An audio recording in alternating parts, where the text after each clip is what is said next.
Welcome back to We're Not Your Typical. Today we have the lovely Talia Oatway on the show. She is a mum to 4. She is a medical mum and she's an absolute inspiration. This is one you do not want to miss. Thank you so much to PCB Partners for sponsoring us. They are a global boutique M&A firm for the digital first economy, providing buy-side and sell-side services with a focus on disruptive technologies, digital transformation, management consulting and creative marketing services businesses. We have the lovely Talia with us today, bright and early on a Monday morning. How are you today? Yeah, I'm good. It's nice weather up in Newcastle, which you never get. So my kids were a bit upset about going to school because they wanted the paddling pool out because we did yesterday. Yeah. But I'm like, no, it's Monday, hon. School. Exactly. Yeah, you need a break too. So what's the weather usually like there? Because I think it's the hottest day of the year today for us here in London. I think it's 33 today, which is just crazy. Mental. Well, it said here today that I think we're going to hit like 27, but obviously my accent's London. So I'm originally from Hammersmith, West London. And then I moved to Brighton when I was younger because my dad was a professional footballer. So we moved football teams and we sort of stayed down there where it's really hot. I moved up north probably, I think about 6.5 years ago. And the weather is literally 10 degrees difference majority of the time. So like even when we've got summer, we've always got either cloud or raining on and off, but it still might be a little bit warm. Where down south, you've constantly got heat. Yeah. So that's the thing I always say. Obviously, we live in London and we are lucky when we get the good weather. But being a sen mum, for me, having children outdoors with no rain literally changes my life. Like I can open the back doors into the garden and they've got space. Yeah. Do you find that difficult? I know obviously all your children are not sen, but with Oakley, do you feel that he needs the outdoor space and the freedom which you can't always get, or is it not like that at the moment? So Oakley is obviously, he's got additional needs, but he's also non-verbal and he's got autism. We got his diagnosis when he was 2, which a lot of people, I've had trolls on my Instagram like, he's too young. No, he's not. No. He's not too young because we've got a paediatric consultant that can actually diagnose him. And we've got so many specialised teams. Look, we had his diagnosis within 3 weeks. Yeah, and I do your feel child. guilty that people... Sorry? You know your child. Yeah, of course, exactly. I've known from 6 months old that he's had autism. Same. Because the things that he did. And obviously I knew when being a mum of 4 and he was my youngest, I saw things differently. I knew Oakley saw the world differently. But yeah, for me, like even now, he's such an outdoors child. Like he likes to go for walks. But then he's got major sensory issues with grass. I haven't tried sand yet. But even yesterday it was hot, so I had the splash pool out and he loves water. Yeah. Loves water. Like that's his, you can tell that he's in his zone then. Yeah. And that's his happy place. And I've got one of those splash pools. And it just like, the water filters over the top and he's just like, I've got one he's of like, them. this is it. Like he absolutely loves it. So like when it's raining, for me, because he's not just autistic, he's also got other things going on. When it's raining up north, which happens the majority of the time, I don't feel like I can just go to a soft play all the time. 1, he gets overstimulated, and 2, I'm really panicky about getting unwell because of his immune system. Yeah. So, I tend to use in the winter, especially like a little bit of Dettol in the bath just to try and make sure that we keep away the bugs. And other kids go to school when they come home with snotty noses and stuff like that in the winter. So like I do find winter really difficult with Oakley.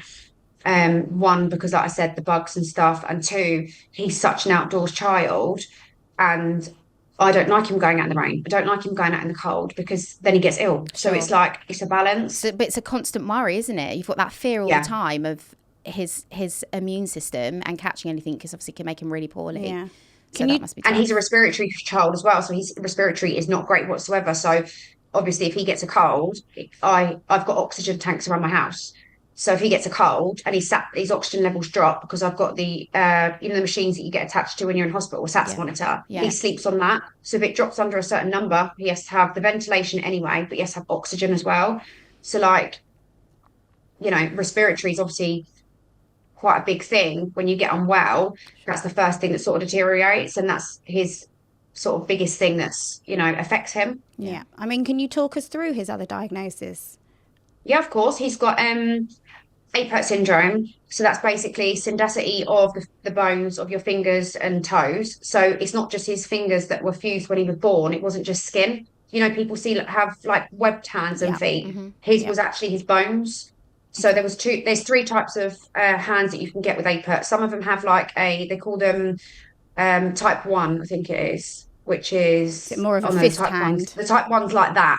So basically it's really those ones connected, but your thumb's out and your little fingers out. The next one is like this, like a mitten, which was Oakley's type 2. Yeah. So his was the bones are all connected there, but even his thumb was kind of still connected, so he couldn't just move it. Yeah. And then type 3 is literally there like this. Like a fist. So he did have, a good set of hands for considering the other types of hands that you can get with Apert syndrome. I was fortunate enough that the consultant said to me that he might be able to get 5 fingers from his hands with the surgeries. He's also got a stent in his nose, which is part of his condition because his face is very set back, so he's got narrowing airway. So the tube in his nose is 7 centimeters long, and that keeps him breathing. Yeah. Wow. So if that comes out, you've literally got 20 minutes before his oxygen levels start to drop, and you've got to get that tube straight back in. So there are times that I think, right, we have a nice bath, we take all the tapes off and we do fresh tapes. That's acceptable. But if you're driving and he pulls that out, you've got to stop. Oh, so he can physically pull it out himself? Yeah, he can pull it out. He can pull it out. So you've Or got if to he watch him at sneezes, all times? he doesn't always pull it out. He's quite good with it. But sometimes, like, he might knock it. Or he's terrible for, you girls might know, but with Oakley's autism, he's a head rubber. So he's a head rubber and he's a face rubber. Yeah. So when he does that on the carpet, it pulls out. Does he understand that he needs to have it in all the time? Does he understand Yeah, that? to be fair to him, if the tapes start to come off slightly, he's constantly pushing it back in. Okay. Or if you take it out you have to do a stent change once a week. He's looking for it. He's like he's doing that where he's so used to it. That's amazing, especially with children with autism and not having a lot of understanding or awareness. Brilliant with it. Yeah, that's wonderful. So did you know when he was born or while you were pregnant that there were some medical conditions? So basically, this is quite a long story. I had precancerous cells in my cervix when I was really, really young, and I had quite a lot of laser treatment to get rid of the cells. So that was before I had Sienna, and then I had Sienna, and then I think I had 2 lots after Sienna. I think I had 2 or 3 lots of more laser treatment because it kept coming back. Like when you have your smears. Yeah. And after that, I fell pregnant with Romeo, and because of the cervix, obviously when you had the laser, it sort of takes away bits of your cervix. The cervix holds sort of the baby in, doesn't it, really? Yeah. And they realised that my cervix was very short because of the laser treatment. So they just kept an eye on me through my pregnancy with Romeo. And I used to have to go in every 10 days and have like this kind of like a smear test, and then they dip it to see if you're going to go into labour in the next 10 days. So you have that till I think it's about 32 weeks or something like that. And I was seen in the not fetal medicine, but it was kind of like antenatal. Anyway, Romeo come early, not really early, it was safe. It was during COVID, 4 weeks early. So then obviously fell pregnant with Maddox when Romeo was only 4 months old. Same process, had to have the test and stuff like that. I was seen every 10 days and had scans every 10 days. Maddox comes 6 weeks early. Emergency section with him. I was in hospital for 2 weeks because he had a feeding tube, but then he was absolutely fine. Then I fell pregnant with Oakley, and same process. I was seen in antenatal. This one particular day, they couldn't get me into antenatal, so they said, "Look, what we do is we'll put you in fetal med. Same stuff. You'll have the same test done that you've always had for the past 2 pregnancies." I didn't have the test with Sienna. I was absolutely fine with hers. You have your normal internal scan. You'll have your normal that dip test or whatever it's called, and they normally do like a wee sample and stuff like that. They were like, "Don't panic. It's just literally because there's no space." And I was like, right, okay. Went into fetal medicine. I think I was 17 weeks, and the lady started to do anatomy scans, so my belly scan, and obviously I hadn't had a belly scan yet because I wasn't 20 weeks. Yeah. And I said to her, "Oh, you're doing a belly scan. I'm not 20 weeks." And she went, "Yeah, it's fine. It's fine. It's just normal practice in fetal medicines because obviously people come here because there might be something wrong with the mum, there might be something wrong with the baby, but yours is because there was no space across the ward." So I said, "No problem." So she started doing it, and I could see her face, and I remember thinking, "Something's wrong here." And I went, "Is everything all right?" She went, "Can I just do what I'm doing?" And I thought instantly she shut me down. Yeah. So then she went, "I'm just going to go and get the consultant." So she must have been like a registrar. It might have been a consultant to come in. someone come in and started doing the scans, and he went, we think that the box of the brain that sends signals left and right is missing. And I was like, what are you talking about? I'm literally here. I couldn't digest it. I went, I'm literally here because there's no room across there. And I think me and Aaron were about to go on holiday. And I needed this particular test to make sure I didn't go into labour when we were away. I went, can't be. And he went, it could be because we've done anatomy too early, and obviously the brain hasn't fully developed, and you're only 17 blah blah blah weeks. So I said, well, what do we do now? And he said, well, I'm going to send you a letter. You're going to have a MRI. We need to check everything. The baby's okay. So we had to wait, I think, 4 weeks. And me and Aaron decided to go on holiday and thought we put it to the back of our head, and see what happens. When we come back, we went to the MRI, and they said the box of the brain we think is missing. And I said, well, what is worst case scenario with this? And they said learning difficulties. So I was like, right, I can digest that. Yeah. I'm still panicking. We then decided to go on another holiday because we had to wait 4 weeks again for the baby to grow to see if it was just because it was still too early, or if there is something wrong. So we went back to Cyprus again for a week, come back, had the 4D scan again. I had a 4D scan and had in fetal medicine and had an MRI. And they said, we do think the baby's head's quite large. We're not concerned. The box of the brain was there. Oh, wow. So it was just that all the scans were too early. Wow. We're going to basically discharge you. So I was like, right. So all that worry for 8 weeks, so you thought? Yeah. Yeah. So I enjoyed the rest of my pregnancy. And I loved being pregnant. I had 4 kids. I loved being pregnant. Loved being pregnant. I loved giving birth. I loved the whole experience. And I love a newborn. So obviously I was dead excited. We didn't find out the sex with Maddox or Oakley either. So the whole time we were like, we thought we were having a girl. And me and Aaron really wanted to have another girl for Sienna. And my waters went, and I went into hospital. Were you early, and they or kept anything? me in. I think he was about 4 or 5 weeks early. I think he was early, but it wasn't like dangerously early.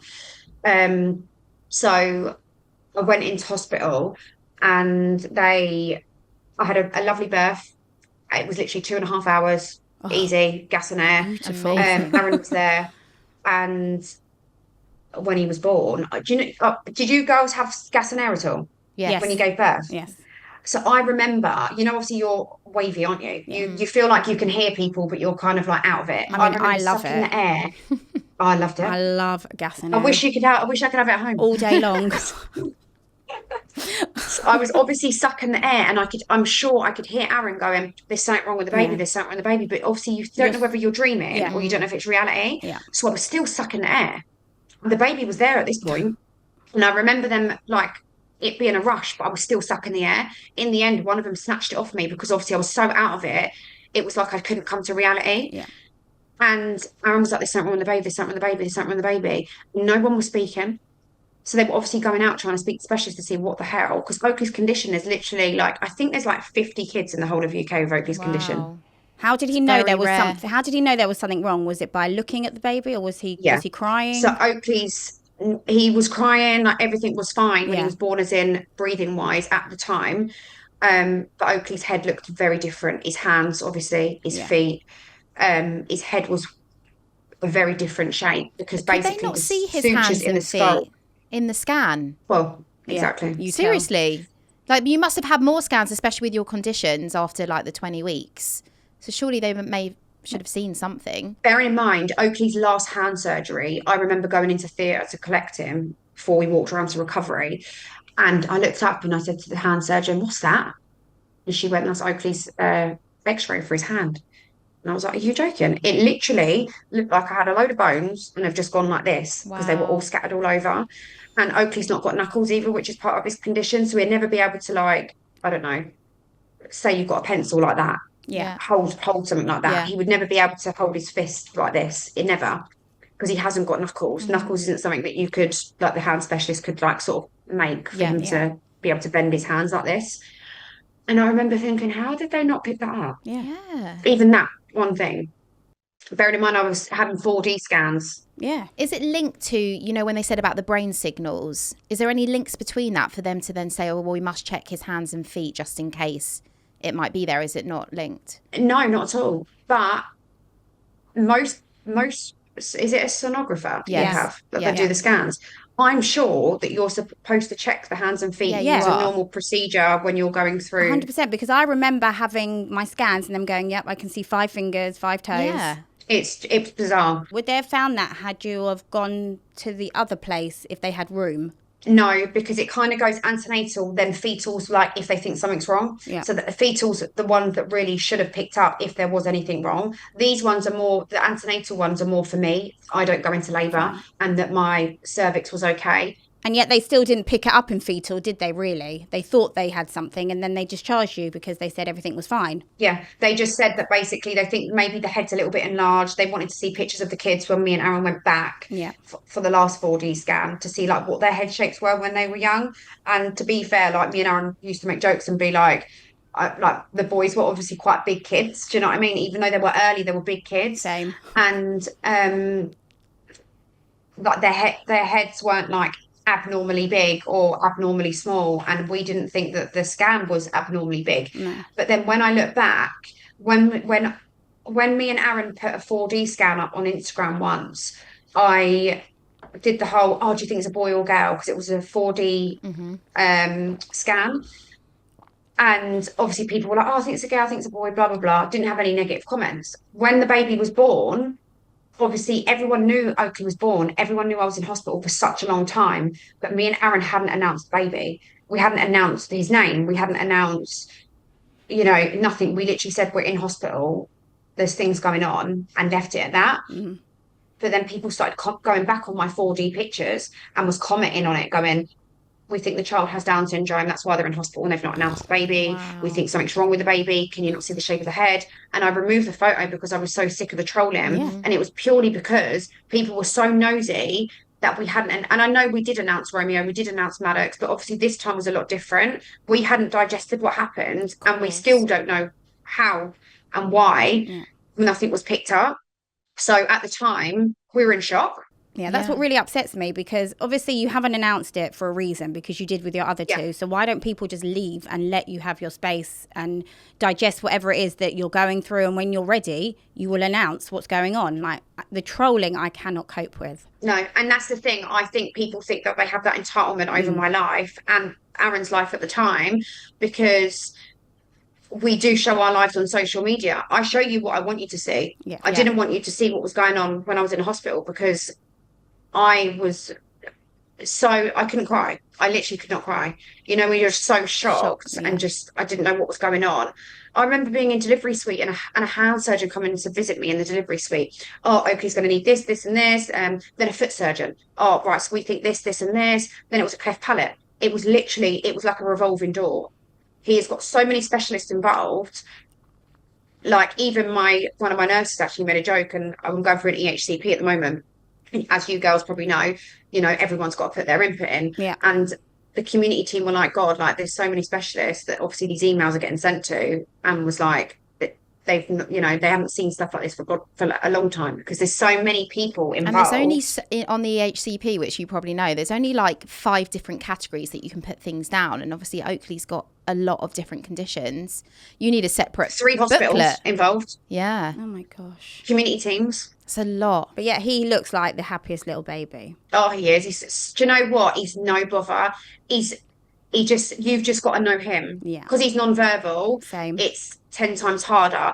And for me, I always used to say, I'm sure he has autism before we got the diagnosis, but my biggest fear was him being non-verbal. And that was purely because he's got other medical needs. I want him to tell me he's in pain. I want him to tell me that someone said this at school. I want him to tell me, no, that doesn't work. Like, just simple things like that I took for granted with my other children. Yeah. But having a child with additional needs and non-verbal, I think, is really, really difficult. That's exactly how I feel, because my daughter's also non-verbal, and she's coming up to 4 in October, and she hasn't said a word. And it's like a guessing game when they're not well. Mm-hmm. And you just feel so bad for her that she can't explain to me. And I feel like, as a parent, I'm letting her down, because I don't know her needs if she can't tell me them. But as you said, Talia, you know your child, and obviously you do as well. And even though it's so difficult because there's the non-verbal communication, you eventually get to realise and know. Well, it's just a process of elimination, really. Yeah. Literally, it's like I say to people, it's like when they're newborn and they cry.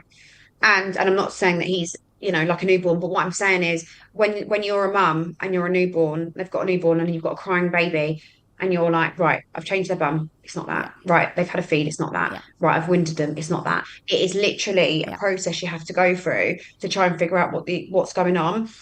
Oakley's last hospital admission was a couple of months back. He had horrendous sickness. He's having an operation for it soon, and they had to actually put on my door one person at a time, and to basically speak to the clerk before someone enters the door. And I was having to come out the door because anytime someone's coming in, he was going wild, because he's obviously getting more aware of the hospital, and he's getting more aware of this isn't my home, and his safe place is at home. Yeah.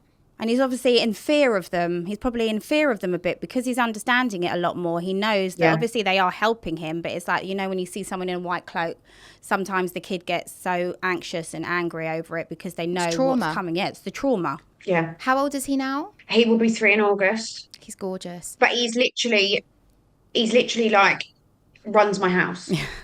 Oh, yeah. So, like, even the 2 boys who obviously had 3 babies in 2.5 years. Yeah. So even the 2 boys who are older, they're kind of like, Oakley wants it, Oakley gets it. Sort of like, no, because Oakley will not take no for an answer. Yeah. And that's what I think is so funny about him, is because he doesn't give a shit. He's 2 years old and he runs the whole house. Yeah, he's the youngest, and literally, like, my middle one, he's Maddox, he's so close with him. Like, if he sees him, if Maddox goes and gets a toy out and he looks at Oakley and Oakley's not got a toy, even though Oakley doesn't actually play, you two might understand this, like, Oakley doesn't actually play with toys. He will go and get him something and just give him it, even though Oakley's not said anything, obviously because he can't speak, but he keeps doing this thing at the moment. Maddox takes it as an advantage and goes, I dropped Sienna off to somewhere the other day and it was near a soft play, and Maddox went, Oakley said he wants to go into the soft play. I went, oh, did he? Did he, or do you want to go? Yeah. So he keeps using that as like, Oakley says he wants this, so, but actually it's Maddox wanting it, but he keeps doing it, and it's obviously makes us laugh so much. Bless him. So what was your understanding of autism before Oakley was diagnosed? My sister's got a friend who's got an autistic little girl from down south, and I've always been quite close with her, and obviously I've seen quite a lot of like things that her little girl went through, but for me, when Oakley was about 6 months, he was in hospital for quite a long time, and I think he was in hospital for 7 months. And there were signs that I kept seeing. At one point I thought there was something wrong with his eyes because he watches the TV upside down.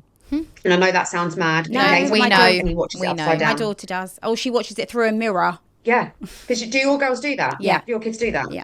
Yeah. And I used to think, maybe is it because of his condition and his eyes are very different? And we're under ophthalmology. And I used to think maybe his eyes, are different too. No, ophthalmology said that basically he can see, he's long-sighted, he will need glasses in the future, but right now they don't want to muck around with that while he's got all this stuff going on with his head. So it wasn't that. And then when he was in the hospital, he used to constantly rub his head along the bed, constant, and he still does it now. Yeah. In the flapping, when the TV's on, he was flapping and the legs kick. Yeah. He watches the same movie over and over and over and over again. Yeah. So there was a lot of things that I would see and be like, my other children didn't do that. And it's terrible. Like, I know it's terrible to compare. It's not terrible. You're not really comparing the child, you're comparing the milestones, really. Yeah, literally. And I think because I had babies so close together, like obviously Sienna's 11 now. So it was a bit of a reality, shock when I had Romeo, because I was like, I forgot everything. But then once I'd had Romeo and Maddox close together, obviously with Oakley, I was like, this will be a breeze. Yeah. Easy, done it. And it was a whole different ball game. Yeah. But the signs were there from 6 months old. And, even people close around him, some of the nurses that I work with Oakley's care, they realised as well. But it was my speech and language therapist. She's an absolute dream. And, sensory food. It was that. I said, I didn't want a diagnosis for autism. Like, it wasn't like I need one, I need one. It was more I need to know why he's not doing certain things that I thought he would be doing. Yeah. Food was my biggest thing. How is he That with was my food biggest today? thing. Terrible. Yeah. He's amazing with blended diet. So when I say he's on a blended diet, people think he has a blended diet for his peg. It's not. He has his peg purely for medicines and an overnight feed. But during the day, he only eats gravy-based food. So everything I have to cook, he's dairy free. So it has to be dairy free, which is a nightmare. Nightmare. And I have to literally blend it with a blender, and he has it orally, and he eat amazing. Yeah. If you try and put a piece of pasta or something like that on his tray, it's too sensitive. like that, and he's flicking it off. So everything has to be like very like wet-based puree type. Yeah. Which is mad, because I know I speak to a lot of children's parents with autism, and they actually say their child's the opposite. Like, they won't have wet-based food. No, it would be literally some chips and a chicken nugget. Yeah. Like beige. Yeah. But he actually is really healthy with what he eats, though. Yeah. Because I see it on your Instagram, and you'll make him a whole roast dinner. Whereas and you'll all have it, but that you just need to blend it for him. So he's having a very balanced diet. Whereas my child doesn't eat a piece of fruit, really, or a vegetable. And everything has to be crunchy. Oh, really? So like kind of the opposite. Everything has to be burnt. With him as well, like, I worry that I'm putting too much, that he's having gravy based every day. Because he has it for lunch and dinner. And it's like I'm changing the protein. So we have like either pork, steak, chicken, sausages. I'll change that, and then I'll also change the vegetable, and then he'll have potatoes with it. No, he's definitely getting so balanced, so much nutrition. He's getting so much more than I can say my Bailey Bow is getting. And then you have me that Callie doesn't stop eating. So it just shows how wide the spectrum is and how different they are with their sensory needs, because she's got no feeling of feeling full. So she'll just eat. So funny you say that, because there's another parent that I speak to that I'm very close with Apert syndrome, and she says that her son, she has to sort of not limit, but like eat what he wants, but then also think there's a limit of you're going to throw up, literally, because he doesn't get that feeling of I'm full. And Oakley's very similar like that. He would keep going and going, and he'll eat like an adult's portion as well as a pudding. Again, that will be blended. They eat more than us. That's what I find. Yeah. It's madness. I say to my daughter, he eats more than you. Yeah. She's 11. Yeah, I can imagine.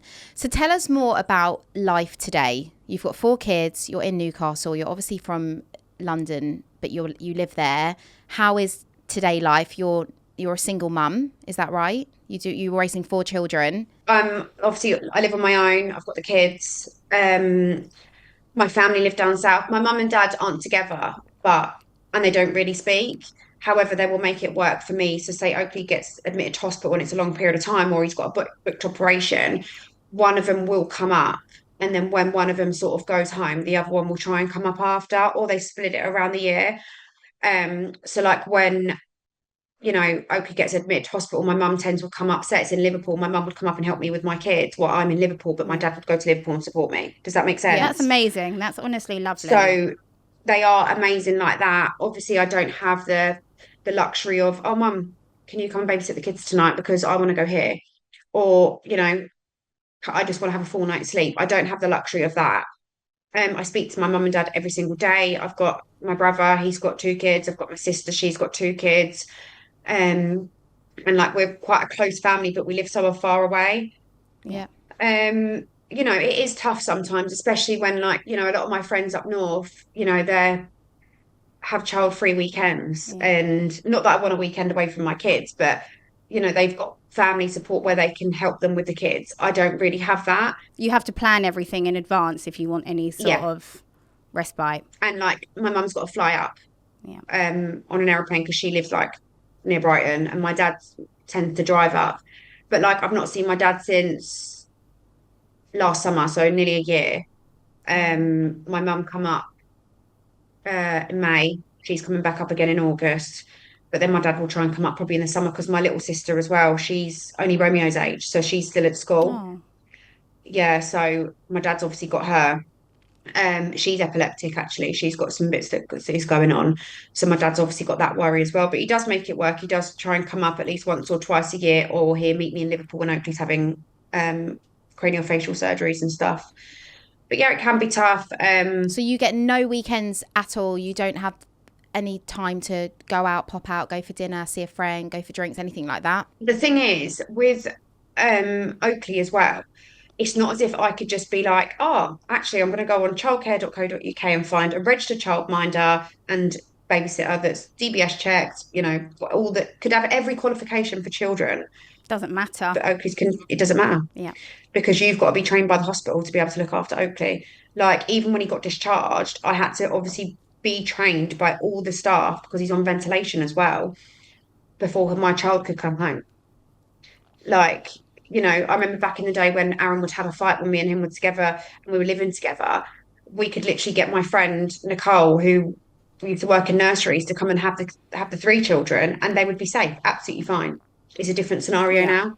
It's such a mad different scenario because it's like, even though Oakley's your fourth, when you have a baby, everything's so brand new. There's hormones, emotions, so much to do, so much to plan, the formulas and everything. And then you've then had to learn how to be a medical mum, as well as just having a baby and then having 3 other children, which is just so much overload in itself anyway. We used to get so upset, like when I was going through a really bad time with him.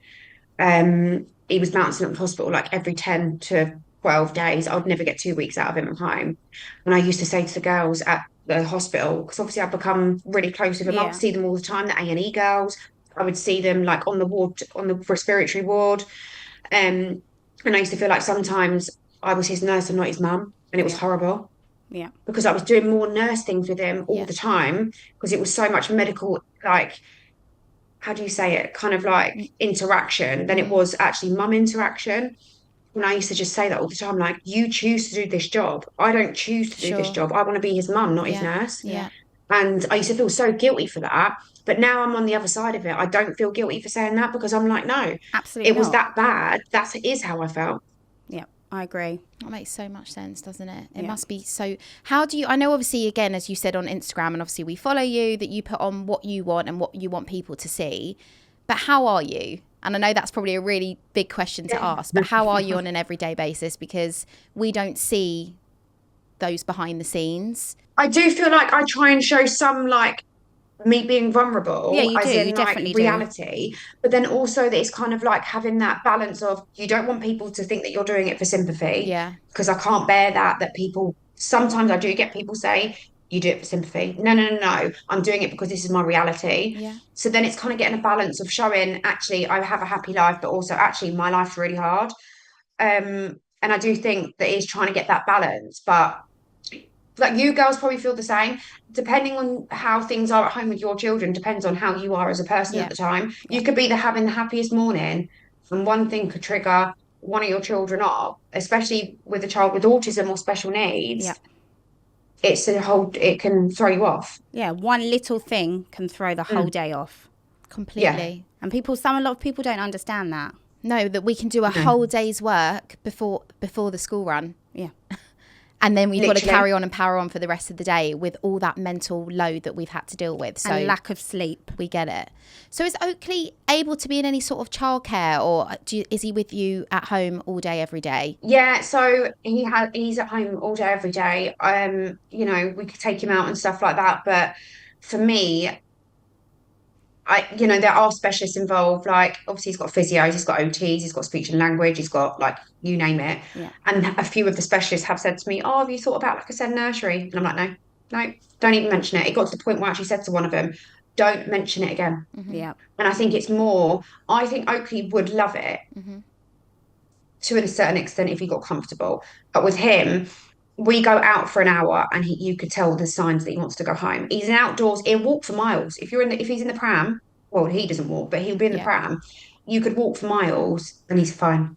Yeah. If you think, do you know what, I'm going to pop for a coffee, there's an issue. Yeah. If you think, I'm going to go and have a piece of cake at Costa, there's an issue. Yeah. I totally and utterly feel you. I can't go anywhere.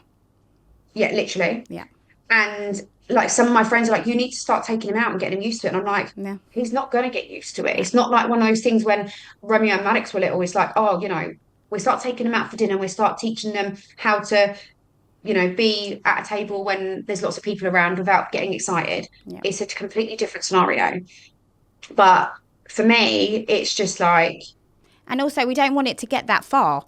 You know, like some of my friends say to me, like, the more you do it, the more she's going to, you know, understand it, and she might. But then they say to me, like, if she wants to go and you don't let her leave, that's how you do it with a normal child. I said, but and you not a normal child, and you kind though. of let them get to that tantrum as a typical child. But yeah, I don't want to let Bailey get to that stage because I don't know when the return is. You know, like with the typical, you can say, come on, you can reason with them. But with Bailey, there is no reasoning with her. And I don't want to row her up. And it's like, I took her out yesterday. We were going somewhere. And when I tell you, it lasted 35 seconds. And that was it. She walked me straight back to the car, having a meltdown. And I had to leave. Yeah. I mean, and everyone says to me, well, why didn't you just give her to me? I would have handled it. No. It's not about handling it. It's about I'm not going to let my child get to that point where she is so unhappy and distressed and disturbed. It's not like dealing with a typical child. And I find that really difficult to let people understand that. You know, and I think the most difficult bit is, as you were both saying before, when people give their advice and say, well, why don't you try that? It's like, we know our children. We know what's going to work. It's not lazy parenting. It's not that it suits us better. We know our children and we know there's just no point. Yeah. There's just no point. Yeah. So that's why I think we all just share awareness. And I think, of course, you do share your vulnerabilities and your challenges, but you do it such in a positive way. Like you'll show people how, like, you set up like his peg and his medication and things, but you always do it with a great smile on your face. Like you're very relatable, but at the same time, not that you're not, it can't be as easy as how you show things. I know obviously we don't need to show our life. We don't want the sympathy. None of us do. It's not for that. It's not to gain a following and things like that. It's just to share awareness and just show you what our everyday life is. But it must be really tough. I mean, it is for all of us, but it is. It is as well. And I just feel like, why should I be one of those Instagram people who I was, where it's like, I'm out for dinner, here's my food. Oh, let's take a selfie or take a picture of me at table. My reality is not like that anymore. No. Yeah, it was, but it's not. My reality, I've gone from one extreme to the other. You know, my life is very, very, very difficult. Even like down to making Oakley's dinners, like, it's a nightmare. Yeah. I do batch cooking sometimes, but even that, like, I've got to think, right, it needs to be dairy free. It needs to be blended. It needs to be a certain consistency. Oh, wait, that's too hard. He's going to start gagging. Mm-hmm. Like, there's so many different things that happen. And then I've got 3 other children. I was just about to say, this is even before you have worried about your other 3 children. You know, you're doing all that. And having 3 children is a lot in itself anyway, right? Yeah, I have 3 children, and I can't imagine having 4 children. Like, and like even like simple things like his hospital appointments and his community appointments, they literally take over, and it feels like they come in waves where I'll have loads in one go and it will calm down and something will happen. And then it's like a hospital admission, and it's like I can never plan my life ever. Even the appointments, like when your kids finish school at 3:30, it's like, I'm sure you want to make sure all the appointments are before pickup. Like, it's just like, you're not just focusing on one child where you've got free reign of all the time in the days and everything. You've got 3 other children to manage as well. And I'm trying to work. I'm trying to also make sure that I'm not upsetting Oakley's routine. As you girls would know, with a child with autism, you cannot upset their routine. No. So for me, I've got a particular window that I'll say to the people, if you want to see him or you want an appointment, it has to be at this time. Yeah. Because if not, it's not going to work. Because why should I upset him? Yeah, sure. No, 100%. How are your other 3 children with him? Amazing. So they find it hard that you obviously have to give Oakley a lot more attention. I think Romeo struggles a little bit more. Maddox is so understanding, and he's the one that's the second youngest. Yeah. I think Romeo struggles a bit more because when Romeo wants something, he wants it there and then. And, you know, why are you doing this? Why are you doing? He questions everything. He wants, like, say I'm doing Oakley's medicines. I want a drink. Yeah, 1 second, son, I'm just doing the medicines. No, I want a drink. And he'll keep going and going and going until the drink's done. So I think he sometimes does it more for attention, which I don't feel bad for. Like, I don't think, oh, God's sake. I think, do you know what? I feel guilty because I understand why you're doing it. Yeah. Where Maddox is kind of very laid back. Sienna, again, I think she's always like panicking when he's got operations or when he's in hospital because she's like, when is my mum coming home? Yeah. Or like she worries herself sick about Oakley because she's a lot older, she can understand more. Yeah. But they don't, even with like hospital appointments and stuff like that, they say things like, Maddox said the other day, are. Did I have that nurse, like the community nurses that come into the house? They come and obviously sometimes they drop equipment off or whatever I need and stuff like that. And he went, did I have them nurses when I was little? So like he doesn't understand actually Oakley's got medical Yeah. needs. He just thinks, no, he's my brother, which obviously I'm glad he does, but he's got Definitely. no awareness of that. Yeah. But then he still say, can I help you with his meds? And he'll start helping me with the syringe. But that's what I love about children at that age. They're so naive, and that they just see them for who they are, not what is going on or what they're having to do. They just see them as their brother or their sister. And I think that's lovely. It doesn't take away their childhood as well, you know, which I think is really important. And I just love the naivety of children. Like Romeo said ages ago Yeah. about Oakley's fingers. Yeah. And was like, did I have that many fingers? And it's like him not being mean, it's him questioning because obviously he's realised something's different, but he's also like, did I have that too? Well, he's intrigued. He's developing the right way, that he's like trying to understand the world around him and learning new things. So it's sweet. Have you had to change your strength when it comes to like being a medical mum? Because I am probably one of the biggest wimps when it comes to health anxiety. If my babies are not well, I can't bear it, and my husband thinks I'm ridiculous. Did you ever have that like fear, or have you just had to gain strength knowing that you've, you know, just get on with it, just have to get on with things, and you've got operation after operation and specialist after specialist? You know, when your child's sick, you know, when you see someone throw up, you're like, what's the word? Like you've got emetophobia. Yeah, like stuff like that. And obviously I've had to just get over that. Yeah. Because Oakley's needing a fundo surgery soon. He's having his hand operation first in a couple of weeks. Then he needs like another hand surgery, and he needs a fundo done. What's that? Can you tell us what that is? So basically, it's they tie the stomach up so he can't physically be sick. Because one, I do think it's part of his autism as well. But part of it is he's got reflux really bad, so he's on 2 types of medication. And the medication isn't enough. He's still having like large vomits. So when he had a barium dye, they've decided that they're going to do a fundo where they basically tie the stomach. I think it's around the esophagus, so you can't physically be sick. So even though he might like reach or gag, nothing will come out, because sometimes he gags and it's not reflux, and I think it's more of an autism gag. Yeah. Because he does do that because he's sensory needs. He used to gag on grass, like stuff like that, or things that you would see. If there was a toy that the boys had, it was like this weird, you get them from Smith and you can squeeze it and it like sort of blows up. Which is a typical sensory toy for an autistic child, but Oakley's the complete opposite.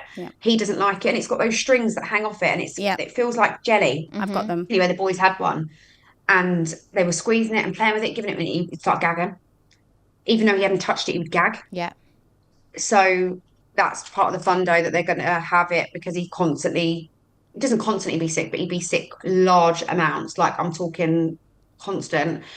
Poor kid. And to the point where he ends up in hospital and he needs a drip, and he ends up really unwell and he deteriorates. You're amazing. Yep.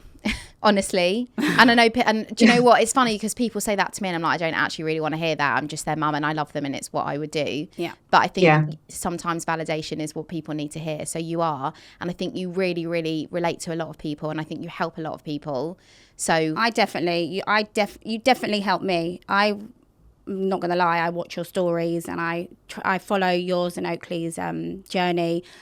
And yeah, obviously I don't relate to everything, but when it comes to the autism and the non-verbal, I feel less alone.